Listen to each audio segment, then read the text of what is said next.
Hello students, how are you? I hope all of you are fine. Student, today we are going to discuss dimension या dimensional analysis.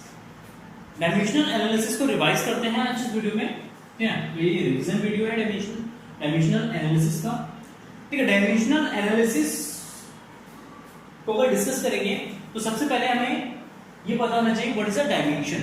Dimension क्या है? तो dimension को discuss करने से पहले छोटा सा एक टॉपिक डिस्कस करते हैं, फिजिकल क्वांटिटी. फिजिकल क्वांटिटी सुनो. फिजिकल क्वांटिटीज को हमने क्लासिफाई किया है दो टाइप्स में. फर्स्ट इज फंडामेंटल, ठीक है, fundamental physical quantity, and second है derived physical quantity.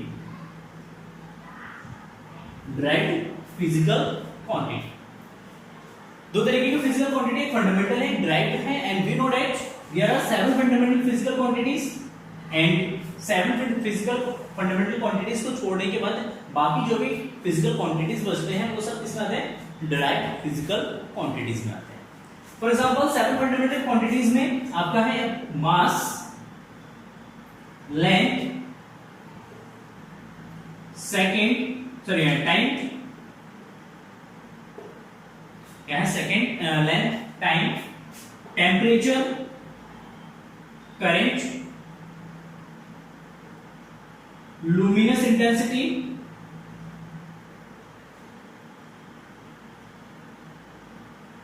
And amount of substance. Amount of substance. तो यहां पे आपके पास 7 फिजिकल क्वांटिटीज हैं, फंडामेंटल फिजिकल क्वांटिटीज हैं. मास का यूनिट होता है आपका केजी, लेंथ का यूनिट होता है आपका मीटर, टाइम का यूनिट होता है आपका सेकंड, टेम्परेचर का यूनिट होता है केल्विन, करंट का एम्पियर होता है, करंट का यूनिट होता है एम्पियर, लुमिनस इंटेंसिटी का होता है आपका candela, CD, and amount of substance का यूनिट होता है आपका मोल, रहता है मोल. ठीक, ये इसके फंडामेंटल यूनिट्स है. इसके अलावा अगर हम डायरेक्ट फिजिकल क्वांटिटीज की बात करते हैं तो डायरेक्ट फिजिकल क्वांटिटीज में just like force, just like area, just like volume, density, power, momentum, क्या है? मोमेंटम. ठीक है, तो ये सारे एटसेट्रा हमारी क्या है? डायरेक्ट फिजिकल क्वांटिटीज है. एंड अगर डायरेक्ट फिजिकल क्वांटिटीज के अगर यूनिट लिखते हैं, जैसे फोर्स का होता है न्यूटन, न्यूटन को लिखते हैं हम केजी, मीटर पर सेकंड का स्क्वायर. एरिया का यूनिट होता है मीटर स्क्वायर, वॉल्यूम का होता है मीटर क्यूब, डेंसिटी का होता है केजी पर मीटर क्यूब, एंड पावर का होता है जूल पर सेकंड, और we can say watt. And momentum का होता है आपका metre, momentum m/v, kg metre पर सेकंड. ये इसके डायमेंशन, यूनिट्स हो. ठीक है, अगर हम डायरेक्ट फिजिकल क्वांटिटीज के यूनिट को अगर बहुत ही ऑब्जर्व करते हैं, बहुत ही बारीकी से ऑब्जर्व करते हैं, तो देखिए फोर्स का यूनिट है आपका केजी मीटर पर सेकंड स्क्वायर. अगर हम यहां पे देखेंगे तो केजी आपका मास का यूनिट है, मीटर आपका लेंथ है, टाइम सेकंड, क्या है? सेकंड.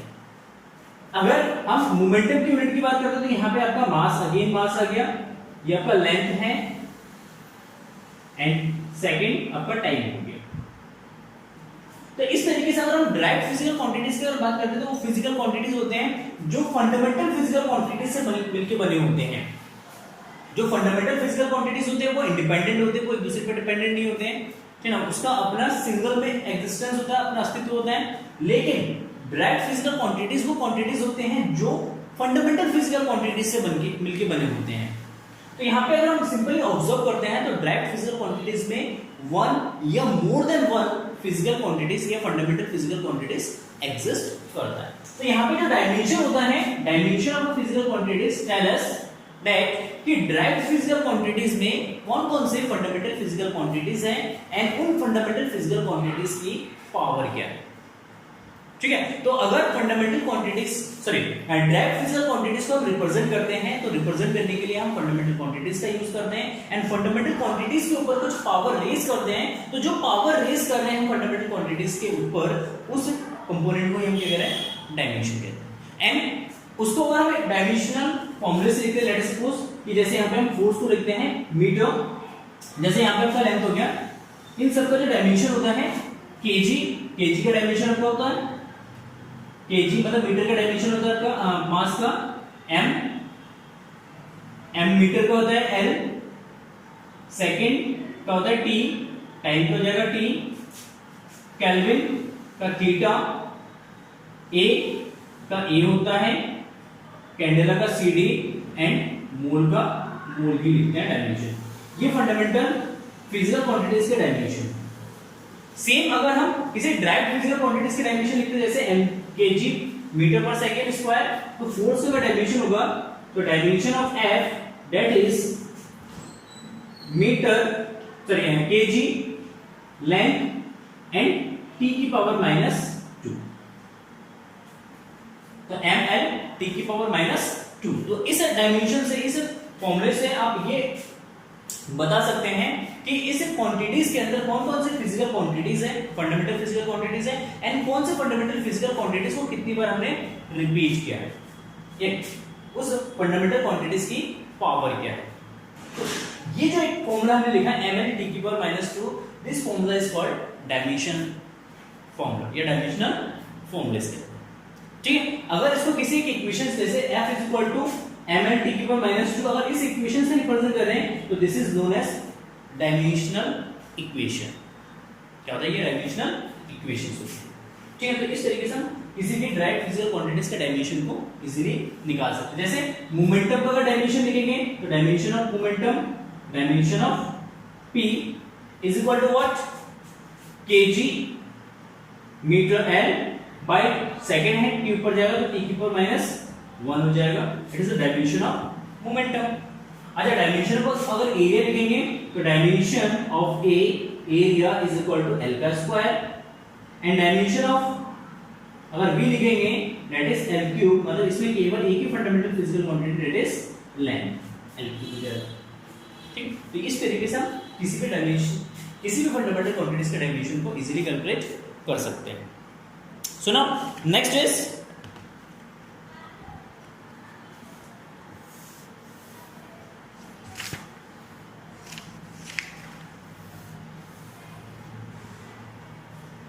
लेट अस सपोज एक क्वेश्चन लेते हैं कि अगर मीटर, जो हमारे पास 7 फंडामेंटल फिजिकल क्वांटिटीज है, अगर इनको फंडामेंटल फिजिकल क्वांटिटीज नहीं लेते हैं, किसी अदर क्वांटिटीज को फंडामेंटल लेते हैं, तो किसी भी क्वांटिटीज के डायमेंशन को कैसे निकालते हैं उससे रिलेटेड एक क्वेश्चन देखते हैं। ठीक है, तो first taking velocity, time and force, taking velocity, time and force as a fundamental quantities, as a fundamental quantities, find the dimension of the mass, find the dimension of mass, mass का dimension find करना है, dimension of mass find out करना है कि हमने velocity को, time को and force को fundamental लिया है। क्लियर? देखिए mass, force and velocity, तो force is equal to what, mass into acceleration, mass into acceleration. So now F is equal to mass into acceleration is equal to v by t, that is v by t। तो यहाँ से m अगर calculate करेंगे तो m is equal to the f t by v, then dimension of mass is equal to f t v minus, ये हमारा dimension हो जाएगा अगर फोर्स, टाइम एंड वेलोसिटी को अगर हम फंडामेंटल क्वांटिटीज लैग करते हैं तो। ठीक है, तो इस तरीके के क्वेश्चन भी आपके बहुत पूछे जाते हैं। And now what is the use of dimensional analysis, dimensional analysis के क्या यूजेस है। देखिए मेजरली 3 यूज है डायमेंशन के, 3 यूज हम डिस्कस करते हैं। डायमेंशनल एनालिसिस के हम 3 यूजेस पढ़ते हैं। First use is to check the equation, to check the equation और करेक्ट और नॉट। मतलब कोई भी फिजिकल इक्वेशन है या कोई भी फिजिकल रिलेशन है, उस फिजिकल रिलेशन को हम चेक करते हैं कि वो रिलेशन आपका करेक्ट है या नहीं है, ठीक है, उसमें कोई एरर तो नहीं है, ठीक है। Just like this, let us suppose we have a equation b square is equal to u square plus 2as, 2as कि हमें ये चेक करना है डायमेंशनली कि ये फॉर्मूला जो है हमारा करेक्ट है या इनकरेक्ट है। सुना, अगर कोई भी फॉर्मूले चेक करते हैं तो उस केस में आपको बस एक चीज याद रखना है कि हम सेम फिजिकल क्वांटिटीज को ही आपस में क्या करते हैं, ऐड करते हैं। अगर वो क्वांटिटी सेम है तभी ऐड कर सकते हैं, अदरवाइज उसको ऐड नहीं कर सकते हैं, ठीक है। तो इसका मतलब है हर कोई भी इक्वेशंस दे रखा होता है, उस इक्वेशंस के हर एक कंपोनेंट का जो डायमेंशन है वो आपका क्या होना चाहिए, इक्वल होना चाहिए। इट मींस v स्क्वायर का डायमेंशन, u स्क्वायर का डायमेंशन एंड 2as का डायमेंशन, ये सब क्या होना चाहिए, इक्वल होना चाहिए। v is the final velocity, u is the initial velocity, then dimension of v square is equal to dimension of u square, that is l t minus 1 and t square, that is l square t minus 2।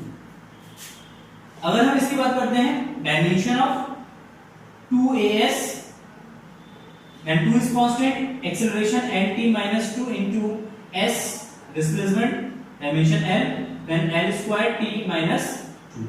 देखिए dimension क्या है, equal है, तो इसका मतलब है equation हमारा correct. तो इस तरीके से किसी भी फिजिकल रिलेशन को या फिजिकल इक्वेशंस को हम आइडेंटिफाई कर सकते हैं कि आपका इक्वेशंस करेक्ट है या इनकरेक्ट, ठीक है। कंडीशन वही है कि आपका हर एक कंपोनेंट का, हर एक टर्म्स का डायमेंशन क्या होना चाहिए, इक्वल होना चाहिए, तभी क्वांटिटीज को ऐड कर सकते हैं या तभी क्वांटिटीज को क्या कर सकते हैं, हम सब्ट्रैक्ट कर सकते हैं। Is it clear? Next use of dimensional analysis is that to find the relation, to find the relation between physical quantities। मतलब जो फिजिकल क्वांटिटीज है, फिजिकल क्वांटिटीज के बीच में हम क्या कर सकते हैं, रिलेशन फाइंड आउट कर सकते हैं। लेट अस सपोज अगर हमें सेंट्रीपिटल फोर्स का निकालना, रिलेशन फाइंड आउट करना है, तो हम क्या करेंगे, लेट अस सपोज कि जो आपका सेंट्रीपिटल फोर्स है वो डिपेंड करता है सर्कुलर पाथ के रेडियस पे, ऑब्जेक्ट के मास पे एंड उसकी वेलोसिटी पे। सुनो, हम रिलेशन इस तरीके से फाइंड आउट करते हैं कि F is proportional to R की पावर A, M की पावर B, B की पावर C। मतलब F जो है वो R पे डिपेंड है, R is the radius of circular path, M is the mass of the object और particle and V is the velocity of particle, ठीक है। तो यहाँ पे इस तरीके का एक इक्वेशन सेलेक्ट करके हम फिर क्या करते हैं, दोनों साइड्स का इक्वेशंस प्रोपोर्शनलिटी साइड डाल देंगे वहां से, तो ये a की r की पावर a, m की पावर b एंड v की पावर c। अब इसमें LHS एंड RHS का डायमेंशन लिखते हैं। LHS एंड RHS का डायमेंशन लिखने के बाद हम क्या करते हैं, उसकी कंपेयर कर देते हैं पावर की कंपेयर करने के बाद हम इसमें a b और c कैलकुलेट करते हैं। a b c और कैलकुलेट करने के बाद फिर हम क्या करते हैं, इसका फोर्स का इक्वेशंस निकाल देते हैं। यहां से फोर्स इक्वल टू आ जाता है आपका m v स्क्वायर बाय। तो इस तरीके से हम किसी भी फिजिकल क्वांटिटीज के बीच में क्या निकाल सकते हैं, रिलेशन निकाल सकते हैं, ठीक है। इसके वीडियोस ऑलरेडी हम कर चुके हैं, बस आपको रिमाइंड करा रहा हूं कि किस तरीके से हम डायमेंशनल का यूज कर सकते हैं, ठीक है। And third use dimensional analysis का, to convert the units, to convert the units. Units को कन्वर्ट करने के लिए हम क्या करते हैं, बेसिकली डायमेंशन का यूज करते हैं।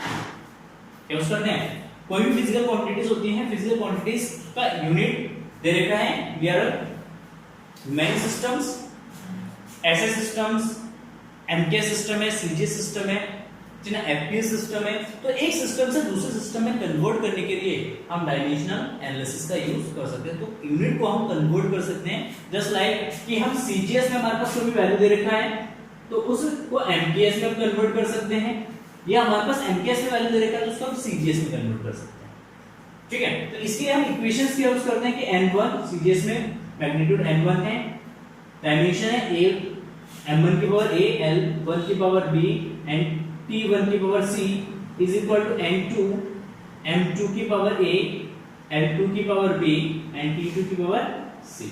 तो यहां से हम n1 या n2 कैलकुलेट कर सकते हैं। ये सीजीएस में है, ये एमकेएस में है।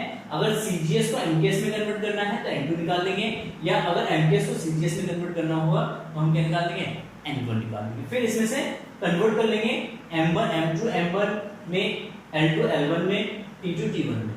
मतलब कहने का मतलब है अगर सीजीएस में दे रखा हुआ तो केजी को मेजर करेंगे ग्राम में, मीटर को मेजर करेंगे सेंटीमीटर में, एंड टाइम को मेजर करेंगे सेकंड में।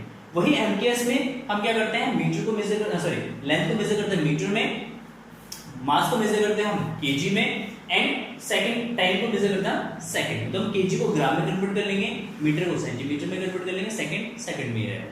ठीक है, या ग्राम को केजी में कन्वर्ट कर लेंगे, मीटर को सॉरी सेंटीमीटर को केजी में कन्वर्ट कर लेंगे, मीटर में कन्वर्ट कर लेंगे। फिर वैल्यूज रख के सॉल्व कर लेंगे तो इसमें हमारा कन्वर्जन हो जाएगा। ठीक है, तो ये तीन यूजेस है इसके। ये फर्स्ट यूज है किसी भी रिलेशन या किसी फिजिकल इक्वेशन को चेक करने के लिए हम डायमेंशनल एनालिसिस का यूज करते हैं। Second, to find the relation between the physical quantities, physical quantities के बीच में रिलेशन फाइंड आउट करने के लिए हम यूज करते हैं। To convert the units, units को कन्वर्ट करने के लिए भी हम फिजिकल एनालिसिस का सॉरी डायमेंशनल एनालिसिस का यूज करते हैं। तो यहाँ पे कुछ ड्रॉबैक्स भी आ जाते हैं डायमेंशनल एनालिसिस के। क्या-क्या ड्रॉबैक्स है? फर्स्ट ड्रॉबैक्स है कि हम डायमेंशनल एनालिसिस से इस तरीके के इक्वेशंस को हम ड्राइव नहीं कर सकते हैं जिसमें टू और मोर देन टू कंपोनेंट्स या more than two terms add या सब्ट्रैक्शन के फॉर्म में होते हैं। तो इस तरीके के इक्वेशंस को हम डायमेंशनल एनालिसिस के थ्रू ड्राइव नहीं कर सकते हैं।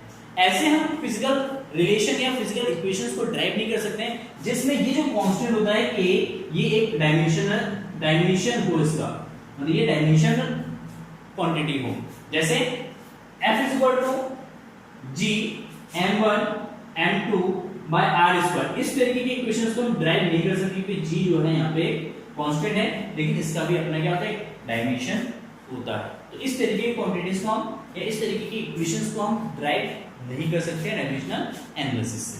डायमेंशनल एनालिसिस से हमेशा मैक्सिमम 3 क्वांटिटीज के बीच में ही रिलेशन निकाल सकते हैं। मतलब यहाँ पे f जो है 3 क्वांटिटीज पे डिपेंड कर रहा है, r, m और b। अगर ये 4th क्वांटिटीज पे डिपेंड करता तो उस केस में इसका डिराइव हम डायमेंशनल एनालिसिस से नहीं कर सकते। ये कुछ लिमिटेशन है डायमेंशनल एनालिसिस के। तो लिमिटेशन के साथ साथ कुछ एडवांटेज भी है, तो इसीलिए हम डायमेंशनल एनालिसिस करते हैं। ठीक है, and thank you for watching this video. Have a nice day, bye bye.